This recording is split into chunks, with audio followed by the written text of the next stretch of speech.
صبح روز جمعه 30 سپتامبر سال 2022 بر اثر حمله مرگ طلبانه به مرکز تعلیمی کوچ در منطقه دشت بارچی در غرب شهر کابل پایتخت افغانستان بیش از 20 نفر کشته و ده تن دیگر زخمی شدند. خالد زدران سخنگوی پلیس کابل گفت ترکش یکم ساعت 7:30 صبح جمعه وقتی رخ داد که شماره زیاد طالب علمان در این مدرسه برای سپردن امتحان داخلشوی گرد آمده بودند. در دشت بارچی اساساً نمایندگان اقلیت قوم‌های مذهبی هزارها به سر میبرند.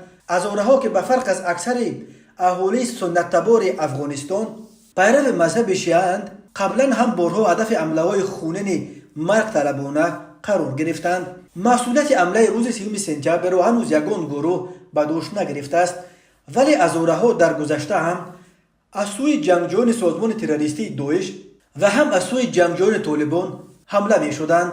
طالبان ماه آگوست سال 2021 حکومت را در افغانستان پرره به دست خود گرفتند و می گویند تلاش دارند تا ثبات را در کشور برقرار کنند، ولی جنگجویان داعش بعد به قدرت رسیدن طالبان هم حمله های خود را از جمله به ضد پیروان مذهب شیعه در گوشه های گوناگون افغانستان ادامه میدهند. نماینده وزارت کارهای داخلی طالبان حمله به مدرسه کوچ را محکوم کرد. عبدالنفی تکر گفت حمله به انشاءات ملکی بی‌رحمی غیر انسانی دشمن و یگان معیار اخلاقی نداشتن او را نشان میدهد. شاهدان میگویند در بین قربانیان حمله روز 30 سپتامبر در مسجد کوچ بیشتر دختران به نظر میرسند.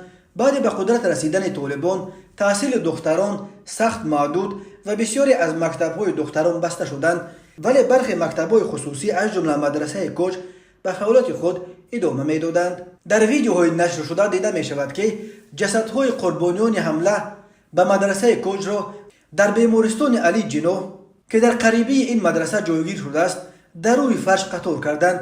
سامانه مدرسه کوچ به نوبت خود عکس صنفخانه را نشر کرد که ترکش در داخل آن روی داده است.